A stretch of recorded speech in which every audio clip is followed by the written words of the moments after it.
Hello, I'm Ken McDill. The Washington Redskins of the National Football League believe they need a new stadium in the area of the nation's capital. They believe that because their current home, FedEx Field, was built in 1997, and by the time a new stadium is built, FedEx will be more than 20 years old, and we all know that's too old for an NFL stadium to be. The current stadium is in Landover, Maryland, but Washington, D.C. Mayor Muriel Bowser has stated determination to get the team back into the city limits somehow. Virginia Governor Terry McAuliffe has suggested a site in his state as well.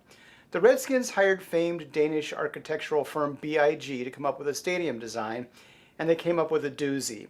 Before we move on, remember that BIG is the company hired by Google to design its new headquarters and has already worked on a new design for the Smithsonian's National Mall. While all discussion is very preliminary, the stadium design information that was released last week will keep Redskin fans talking until the day construction begins.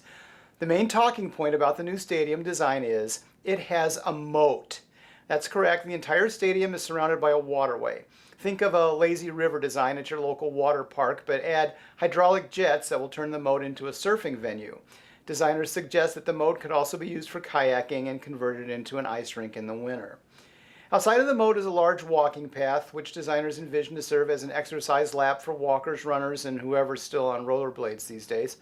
The walls of the new stadium will be undulating, what a still shot of splashing water might look like if you drop a bowling ball into a pond. These walls, according to the BIG design, could be used for recreational wall climbing or rappelling, in case any Redskin fans want to practice their international spy techniques. This is Washington, D.C. we're talking about after all.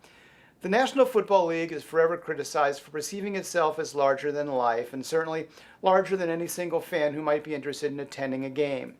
The average ticket price for an NFL game ranges from the whopping $432 average to see the Seattle Seahawks to the $125 average price to see the Kansas City Chiefs.